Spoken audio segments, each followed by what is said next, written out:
हाय दोस्तों, आप सभी लोगों का बीएस एजुकेशन हिंदी साहित्य में स्वागत और अभिनंदन है।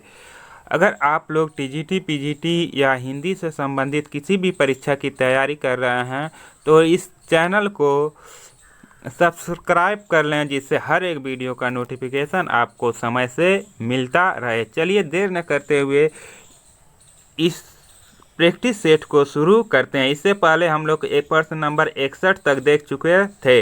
अब हम लोग प्रश्न नंबर 62 से देखेंगे। जो लोग इसके पहले वाला वीडियो नहीं देखे हैं वो प्ले लिस्ट में जाकर वीडियो को शुरू से लास्ट तक देख सकते हैं, जिसमें बहुत सारे प्रैक्टिस सेट को सॉल्व कराया गया है।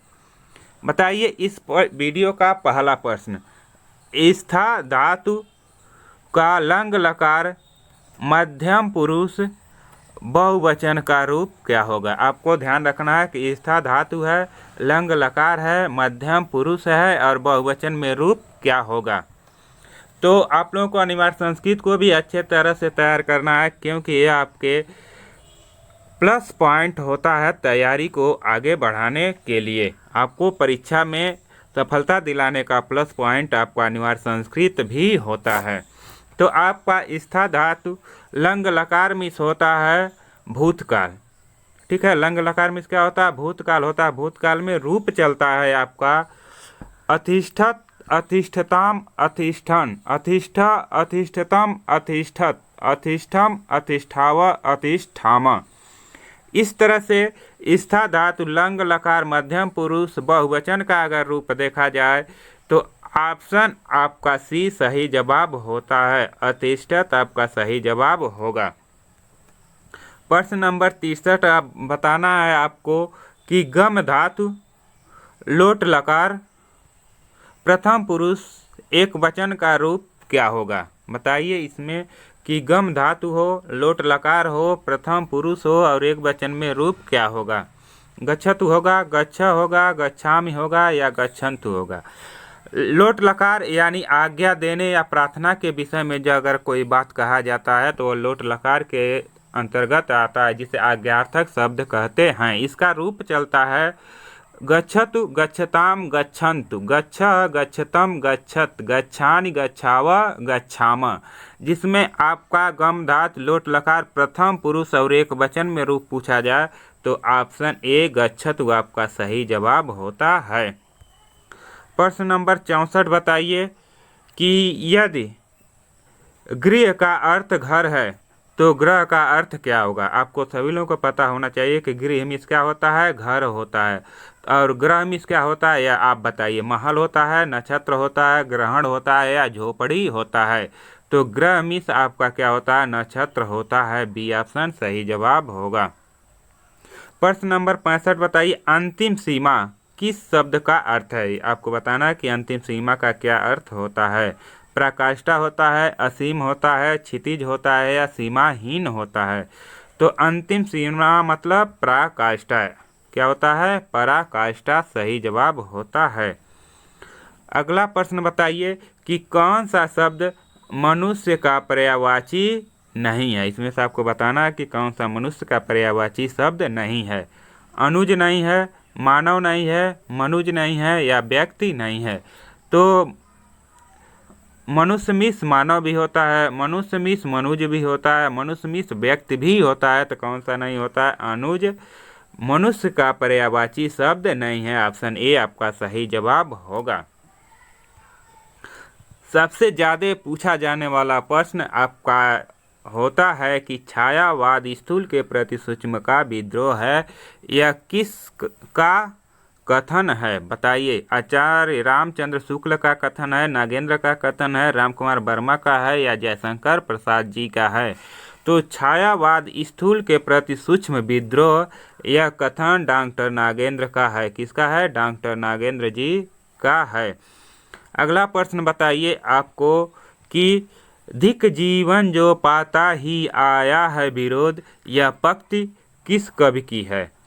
निराला की है, प्रसाद की है, पंत की है या दिनकर जी की है।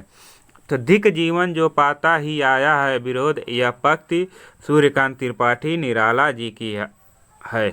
निराला जी को ही छायावाद में सबसे अधिक विरोध किया गया था। इन्होंने मुक्तक छंद में जूही की कली लिखा था, जिसको महावीर स्वामी ने सरस्वती पत्रिका में प्रकाशित करने से मना कर दिया था। अब आपको दो सूची दिया गया, जिसमें पहले सूची से दूसरे सूची को सही मिलान करना है। बताइए इसमें सही जवाब क्या होगा।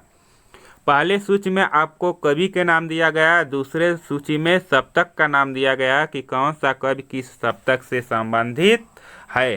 तो आप लोगों को पता होना चाहिए केदारनाथ सिंह तीसरे तार सप्तक से संबंधित थे। नरेश मेहता आपके दूसरे तार सप्तक से संबंधित थे। प्रभाकर माचवे आपके पहले तार सप्तक से संबंधित थे। इस तरह से आपका क में क का दूसरा, ख का तीसरा और ग का पहला ऑप्शन सही जवाब होता है। इस तरह से बी ऑप्शन आपका क्या होगा, सही जवाब होगा। अगला बताइए प्रश्न नंबर 70। आपको शुद्ध वर्तनी का चयन करना है। शुद्ध वर्तनी से भी प्रश्न पूछे जाते हैं। बताइए कि इसमें से शुद्ध वाक्य कौन सा है। आप चलो, तुम चलिए, आप चलिए या तुम चल, इसमें से सही जवाब क्या होगा। तो आपका शुद्ध शब्द होता है आप चलिए। क्या होता है, आप चलिए, यह शुद्ध वाक्य है। ऑप्शन सी सही जवाब होगा। अगला प्रश्न, इसको भी आपको शुद्ध वर्तनी का चयन करना है कि कौन सा वाक्य शुद्ध है। मैंने घर जाना है, मुझे घर जाना है, मेरे को घर जाना है, मुझको घर जाना है। बताइए इसमें सही जवाब क्या होगा। तो मुझे घर जाना है, ऑप्शन बी आपका सही जवाब होता है। प्रश्न नंबर 72, इसमें भी आपको शुद्ध वर्तनी का चयन करना है। बताइए कौन सा वाक्य शुद्ध है। नदी के तट में भीड़ है, नदी के तट पर भीड़ है, नदी में तट पर भीड़ है या नदी से तट पर भीड़ है। बताइए इसमें सही जवाब क्या होगा। तो आपका सही जवाब होता है नदी के तट पर भीड़ है। ऑप्शन बी सही जवाब होगा। प्रश्न नंबर 73, बताइए कि इसमें से कौन सा पर्यायवाची शब्द सही है। किसका, पहाड़ का। आपको बताना है कि पहाड़ का पर्यायवाची शब्द इसमें से नहीं है। क्या ध्यान रखेंगे, नहीं है। अक्षर नहीं है, गिरी नहीं है, पर्वत नहीं है या शैल नहीं है। तो गिरी मीन्स आपको पता है पहाड़ होता है, और पर्वत को भी पहाड़ कहा जाता है, शैल को भी पहाड़ कहा जाता है। तो इस तरह से आपका ऑप्शन ए यानी अक्षर पहाड़ का पर्यायवाची शब्द नहीं है। अक्षर मीन्स क्या होता है, तो अक्षर मीन्स वर्ड होता है, और दूसरा अर्थ इसका होता है जिसका क्षर न हो, अर्थात कौन, ईश्वर। अक्षर मीन्स ईश्वर भी होता है। अगला बताइए प्रश्न नंबर 74, कवि का स्त्रीलिंग रूप क्या होगा। यह वर्तनी की शुद्धीकरण से भी आपसे पूछा जाता है कि बताइए निम्नलिखित में से कौन सा वर्तनी सही है। देखिए कवित्री नहीं होता है, गलत है। कवियत्री भी नहीं होता है, कवि भी नहीं होता है, कवयित्री आपका सही जवाब होता है। कैसे लिखा जाएगा, कवयित्री, यही आपका सही जवाब है। अगला शुद्ध वर्तनी वाला शब्द आपको बताना है कि इसमें से कौन शुद्ध वर्तनी वाला शब्द है। प्रवृत्ति है, परवृत्ति है, पवृत्ति है या प्रवृत्ति है। तो इसमें सही ऑप्शन आपका होता है प्रवृत्ति। क्या होता है, प्रवृत्ति आपका सही जवाब होगा। अगला बताइए प्रश्न नंबर 76, किस शब्द का वर्तनी शुद्ध है। आपको इसमें से भी शुद्ध वर्तनी का चयन करना है। बुद्धिजीवी, बुद्धिजीवी, बुद्धिजीवी या बुद्धिजीवी। बताइए इसमें सही जवाब क्या होगा कि बुद्धिजीवी कैसे लिखाएगा। तो ऑप्शन डी आपका सही जवाब होता है बुद्धिजीवी। क्या होता है, बुद्धिजीवी, सही जवाब डी है। अगला प्रश्न भी वर्तनी की दृष्टि से आपको बताना है कि इसमें से कौन सा शुद्ध शब्द होता है। सौभाग्यशाली होता है, सौभाग्यशाली है, सौभाग्यशाली है या सौभाग्यशाली है, शाली है। बताइए सही जवाब कैसे लिखा जाएगा। तो आपका सही जवाब होता है सौभाग्यशाली। आपका बी ऑप्शन सही जवाब होता है। इसी तरह से ध्यान रखेंगे कि सौभाग्यशाली लिखा जाता है। यहाँ क्या रहेगा, तालबी स रहता है। अगला बताइए, शिखर का समानार्थी शब्द कौन सा है। आपको बताना है कि शिखर का समानार्थी शब्द यानी शिखर का क्या अर्थ होता है। चोटी होता है, सिर होता है, ऊंचाई होता है या पर्वत होता है। तो शिखर में इसका होता है चोटी। आपका ऑप्शन ए सही जवाब होता है। अगला प्रश्न बताइए 79, शंभुक के रचयिता कौन है। आपको बताना है कि शंभुक के रचयिता कौन हैं। शमशेर बहादुर हैं, जगदीश गुप्त हैं, कुंवर नारायण हैं या नरेश मेहता हैं। शंभुक के रचयिता जगदीश गुप्त जी हैं। कौन है, जगदीश गुप्त जी हैं। ऑप्शन बी आपका सही जवाब होता है। अगला बताइए, नाटक जारी है किसकी काव्यकृति। आपको बताना है नाटक जारी है या काव्यकृत किसका है। हरिनारायण व्यास का है, चंद्रकांत देवताले का है, लीलाधर जगोड़ी का है, विजय देवनारायण शाही का है। आप लोग नाटक किए होंगे। अगर नाटक में सभी व्यवस्थाएं नहीं दी जाती है तो कोई पूछता कैसा नाटक हुआ तो आप क्या कहेंगे, नाटक जुगाड़ से हुआ। कैसे हुआ, जुगाड़ से। जुगाड़ से लीलाधर जगोड़ी आपका सही जवाब होगा। नाटक जारी है कैसे, जुगाड़ से। तो जुगाड़ से लीलाधर जगोड़ी सही ऑप्शन होता है। अगला प्रश्न बताइए, असाध्य बीड़ा कविता के रचयिता हैं। आपको बताना है कि असाध्य बीड़ा कविता के रचयिता कौन हैं। सूर्यकांत त्रिपाठी निराला जी हैं, मुक्तिबोध हैं, अजीत कुमार हैं या अज्ञेय हैं।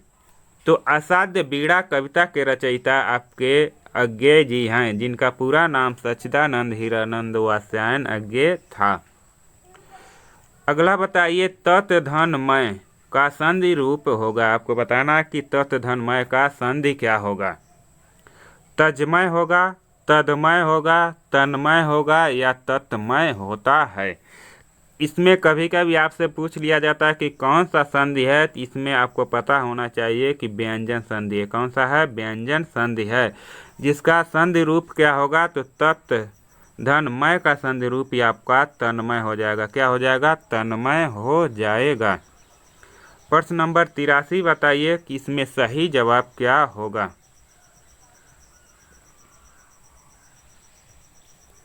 आसमान मेरी मुट्ठी में है। आपको बताना है कि आसमान मेरी मुट्ठी में है यह कथन किस स्थिति का घोतक है। परिश्रम का है, क्रोध का है, ईमानदारी का है या आत्मविश्वास का है। आप इतना पढ़िए कि आप परीक्षा को पास करने के लिए कहिए कि परीक्षा मेरी मुट्ठी में है। कब होगा, जब आप में आत्मविश्वास होगा। तो आसमान मेरी मुट्ठी में है, इसका अर्थ होता है आत्मविश्वास। क्या अर्थ होगा, आत्मविश्वास अर्थ होता है। अगला प्रश्न देखिए, इनमें से तत्सम शब्द कौन सा है। आपको तत्सम शब्द बताना है कि कौन सा है। आम है, आलस है, अगस्त है या अवतार है। तो आम, आलस और अगस्त आपका तद्भव शब्द है, लेकिन अवतार आपका क्या है, तत्सम शब्द होता है। इनमें से कौन सा शब्द तत्सम नहीं है। अगला प्रश्न आपको बताना है कि इसमें से कौन सा तत्सम शब्द नहीं है। पाषाण नहीं है, अंकुर नहीं है, ईर्षा नहीं है या उच्च नहीं है।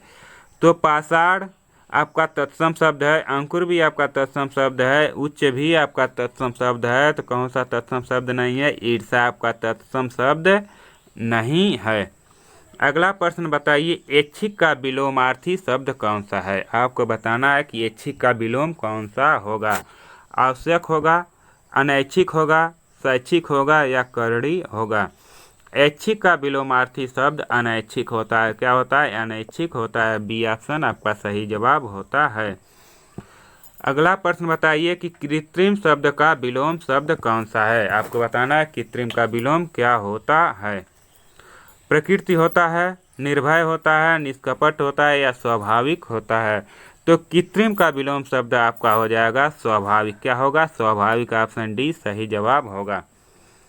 अगला प्रश्न बताइए, जो नपा तुला बोलता हो इस पद के लिए शब्द है। आपको बताना है कि इस शब्द के लिए एक पद क्या होगा। मूल्यभाषी होगा, मूतभाषी होगा, मृदभाषी होगा या मितभाषी होगा। तो आपका इसका सही जवाब होगा मितभाषी। इसे कहते हैं जो कम बोलता है, उसे हम क्या कहते हैं, मितभाषी भी कहते हैं। कम बोलने वाले के लिए एक शब्द क्या हो जाएगा? मितभाषी। अगला प्रश्न बताइए कि किए गए उपकार को न मानने वाला, जो किए गए उपकार को नहीं मानता उसे हम क्या कहते हैं? यह सबसे आसान लेकिन हर एक परीक्षा में पूछा जाने वाला प्रश्न है। तो किए गए उपकार को न मानने वाले को हम क्या कहते हैं? अविश्वसनीय कहते हैं, नास्तिक कहते हैं, कृतज्ञ कहते हैं या कृतज्ञ कहते हैं। जो किए गए उपकार को नहीं मानता उसे हम क्या कहते हैं? कृतज्ञ कहते हैं। क्या कहेंगे? कृतज्ञ कहते हैं। और आपसे अगर यही पूछ लिया जाए कि किए गए उपकार को मानने वाले को क्या कहते हैं, तो उसे कृतज्ञ कहते हैं। जिस पर विश्वास न हो उसे हम अविश्वसनीय कहते हैं, और जो ईश्वर में आस्था नहीं रखता उसे हम नास्तिक कहते हैं। इसे भी याद रखेंगे। अगला प्रश्न बताइए, निडर शब्द में कौन सा समास है? आपको बताना है कि निडर शब्द में कौन सा समास होगा। तत्पुरुष समास होगा, व्ययभाव समास होगा, कर्मधारय समास होगा या द्विगु समास होगा। तो निडर शब्द में बताइए कौन सा समास होगा। निडर को जब तोड़ेंगे तो इसका क्या होगा? नी प्लस डर होता है। तो नी आपका क्या है? नी आपका अव्यय है। जिस पद में पहला पद अव्यय हो वह क्या होता है? अव्ययी भाव समास होता है। इस तरह से बी ऑप्शन आपका सही जवाब होता है। इस तरह से आज आपका 30 प्रश्न कंप्लीट होते हैं। आपको कमेंट करके बताना है कि 30 प्रश्नों में से कितने प्रश्न सही हो रहे हैं। और इसी तरह से अगर वीडियो प्राप्त करना चाहते हैं तो जो लोग अभी सब वीडियो को लाइक नहीं किया वह लाइक कर दें, और मित्रों के साथ शेयर करने के बाद इस चैनल को सब्सक्राइब कर लें, जिससे हर एक वीडियो का नोटिफिकेशन आपको समय से मिलता रहे। आप लोगों के लिए मैं इतना मेहनत कर रहा हूं, तो कम से कम आप इस चैनल को, इस परिवार को अपना समझिए और अपना समझकर इसे सब्सक्राइब करके और अन्य लोगों को भी जोड़ने के लिए प्रोत्साहित कीजिए, जिससे यह चैनल और अधिक बड़ा हो सके। आपको यह वीडियो देखने के लिए बहुत बहुत धन्यवाद। फिर मिलते हैं अगले वीडियो में किसी अन्य टॉपिक के साथ। तब तक के लिए जय हिंद, जय भारत।